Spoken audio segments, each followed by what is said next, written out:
ഞാൻ ഒരാഴ്ച ജോലിയൊന്നും ഇല്ലാത്തതുകൊണ്ട് വെറുതെ ബൈക്ക് എടുത്ത് വീട്ടിൽ നിന്ന് ഇറങ്ങിയതാ. അങ്ങനെ ഇങ്ങോട്ട് വന്നം എന്നൊരു പ്ലാനൊന്നും ഉണ്ടായിരുന്നില്ല. എന്നാലും നേരെ തേനിയിൽ വന്ന് അവിടെ സ്റ്റേ ചെയ്തിട്ട് ഇവിടെ കൊടൈക്കനാലിൽ വന്നു. കൊടൈക്കനാലിൽ വന്നപ്പോൾ ഭാഗ്യത്തിന് ഞാൻ ആദ്യമായിട്ടാണ് കൊടൈക്കനാലിൽ തന്നെ. അവിടെ അങ്ങനെ റൂമൊന്നും കിട്ടാത്തതുകൊണ്ട് എൻ്റെ അടുത്ത് ഒരാൾ പറഞ്ഞു കൊടൈക്കനാലിൽ തന്നെ നിൽക്കണമെന്നില്ല, കുറച്ച് ഇങ്ങോട്ട് അതിൻ്റെ എഡ്ജിലേക്ക് പോയി കഴിഞ്ഞാൽ വട്ടക്കനാൽ എന്ന് പറഞ്ഞ സ്ഥലമുണ്ട്, അവിടെയാണെങ്കിൽ കുറച്ചും കൂടി കാം ആൻഡ് ക്വയറ്റ് ആയിരിക്കും എന്ന് പറഞ്ഞു. ഇത് വട്ടക്കനാലാണ്.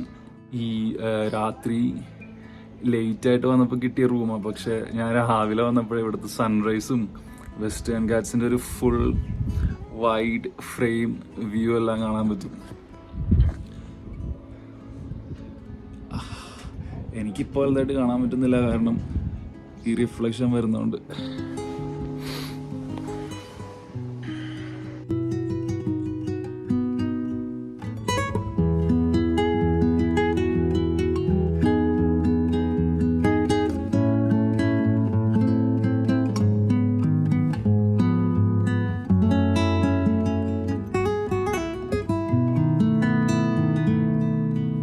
ഞാൻ വന്നത് വെറുതെ ആണെങ്കിലും എൻ്റെ മനസ്സിൽ ചെറിയൊരു ആഗ്രഹമുണ്ട്. നമ്മുടെ നീൽഗിരി ഫ്ലൈ ക്യാച്ചറില്ലേ, ബേർഡ്, അതിനെ കാണുകയാണെങ്കിൽ ഒരു ഫോട്ടോ എടുക്കണം എന്നുണ്ട്. ഞാൻ ക്യാമറയും എല്ലായിട്ടാണ് വന്നേക്കണേ. പക്ഷെ ഞാൻ അങ്ങനെ എന്തെങ്കിലും വിചാരിച്ചിട്ട് പോകുമ്പോൾ സാധാരണ ഒന്നും നടക്കാറില്ല. എന്തായാലും ട്രൈ ചെയ്ത് നോക്കണം. നമ്മുടെ ഈ വെസ്റ്റേൺ ഗാറ്റ്സ് നീൽഗിരി ഏരിയാസിലൊക്കെയാണ് കൂടുതലും ഈ ഫ്ലൈ ക്യാച്ചറിനെ കാണുന്നത്. നീൽഗിരി ഫ്ലൈ ക്യാച്ചർ എന്ന് തന്നെയുള്ള അതിൻ്റെ പേര്.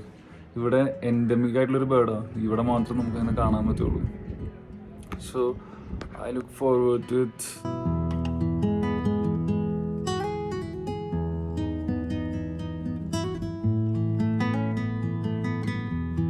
വട്ടക്കനാലിൽ നിന്ന് ഡോൾഫിനോസ് എന്ന് പറഞ്ഞ സ്ഥലത്തേക്ക് ചെറിയൊരു ട്രെക്കിംഗ് ഉണ്ട്, കാടിൻ്റെ ഉള്ളിൽ കൂടി തന്നെ. പക്ഷേ അവിടെ ഇവിടെയൊക്കെ ആയിട്ട് 2-3 വീടുകളൊക്കെ ഉണ്ട്.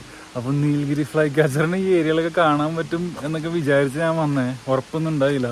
ആദ്യം ഇറങ്ങി വന്നപ്പോൾ തന്നെ സത്യം പറഞ്ഞാൽ ലെഫ്റ്റ് സൈഡ് തന്നെ ഒരു ചെറിയ മരത്തിൻ്റെ മുകളിൽ ഒരു നീൽഗിരി ഫ്ലൈ ക്യാച്ചറിനെ ഞാൻ ആദ്യം കണ്ടേ. നല്ലൊരു ഫോട്ടോ ഒന്നും എടുക്കാൻ പറ്റിയില്ല, ഒരൊറ്റ ഫോട്ടോ എടുത്തുള്ളൂ. അത് പക്ഷെ വലിയ സുഖമില്ല. പക്ഷെ ആദ്യം തന്നെ അതിനെ കാണാൻ പറ്റി.